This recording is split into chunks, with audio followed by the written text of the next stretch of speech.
Hello everyone, this week's book summary is Pre-Suasion by Robert Cialdini. I just read last week his other book, Influence, the Psychology of Persuasion.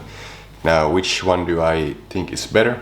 I think the Influence is still better. It's very clear, those 7 biases and everything. I like that book, but this one I like also a lot. Very helpful, very powerful, principles here in this book. So both of these books, of course, are marketing books, but how this differs from the previous book? The previous book, Influence, is about like those 7 biases. He talks about like that influencers or persuaders use on us to make us buy and so on. But this is about Pre-Suasion, so it's kind of a funny name. So persuasion, written Pre-Suasion, because this talks about like things that happened previously before persuasion or influence. So like, for example, did you know that if you go to a wine store and they play French music there in the background, you're more likely to buy French wine? And another thing, if you see a picture of like a marathoner just crossing the finish line or something, you will feel more inclined toward achievement and so on. So we can really be influenced a lot by showing some picture before something or playing some kind of music before we are asked to do something or before we are supposed to do something. So very interesting. This book is mostly about that. So here are my favorite 5 takeaways from this book. And the first one is that even the background of a website can really drastically change customer behavior. So if there's a website, there's actually a picture here, I can show it to you as well. I think I can find it fairly easily. So if there's a website that has a background, a wallpaper, which has clouds, let's in this example it's a furniture store with a cloudy background. This image in the background made customers more inclined to buy comfortable furniture. Then they tried also with pennies in the background, so a little money like pennies. So then the customers were more inclined to buy the cheap furniture. So something like that subtle, like a background, can affect our psychology so greatly. A great marketer, Russell Brunson, he also, I remember he said in one podcast or something that the thing that made him fall in love with marketing was when he realized that just changing the background color of his website made his sales increase 25%. So think about it, you can increase your salary 25% by just changing the background color of a website.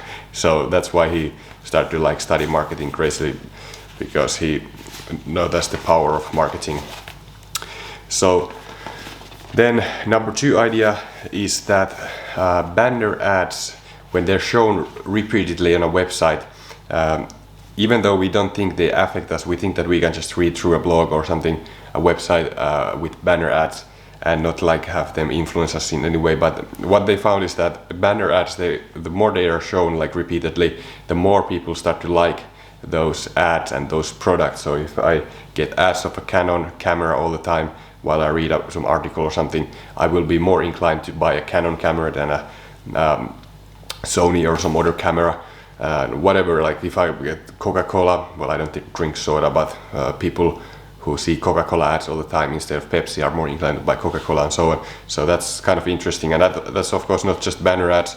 Any kind of ads, if you're repeatedly shown a YouTube ad or a Facebook ad, you might need to see it quite often actually first, and then at some point you're just starting to like the person in the ad because you have seen it's starting to become familiar, not unfamiliar. And you start to build this liking and trust and everything, and then you might go click the ad, go to the website, maybe even buy the product. So that's kind of interesting.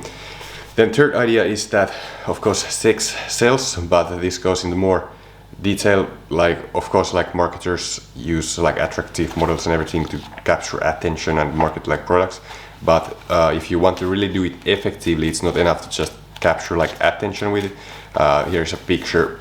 Let me ask you a question. Do you think the shirtless guy with the jeans or the Coca-Cola ad with a half bottle and half naked woman there, which one do you think sells better to men? the answer is actually the man without the shirt, because sex sells selectively. It sells when you have some kind of a goal in mind, or like it serves like a purpose that you're like this ad. It serves a purpose for men because they want to look sexier. That's kind of like it's aligned with what they want. But then this other ad is just like Coca-Cola with a naked woman, so it doesn't really have anything to do with like they don't have anything to do with each other, so it doesn't really work that well.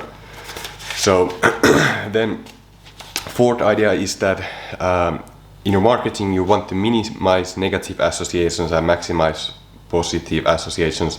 In his previous book Influence, he talked a lot about like liking and how like associations, like how our psychology is so crazy that we like associate, for example, like weathermen. If they always like the weathermen who are like living in Chicago or somewhere, and it's always like raining and bad weather, the bad weather starts to be associated to the weatherman, and people start to really like hate and even like judge, like be really mean to the weatherman if they see him in public. But then if he moves to like a sunnier place, then there's sun all the time, they associate the sun with him and they're like happy with him. So that's crazy. So that's very important in marketing, that you make sure that you're not associated with anything negative, and then that you associate yourself positively or your brand positively somewhere. Like that's why they use celebrities. There's a picture here, for example, later in the book. The Channel fragrance associated with Brad Pitt, the celebrity, and then there was also this Pepsi ad. Where was it? Let me see. There. And then Pepsi ad with this, who was this woman? This Buoyancy, this artist. So they try to associate with them because we like celebrities. Then when a product like a fragrance or something is associated with it, we're more likely to buy it, and we'll see it as like more positive and like likable, that product as well.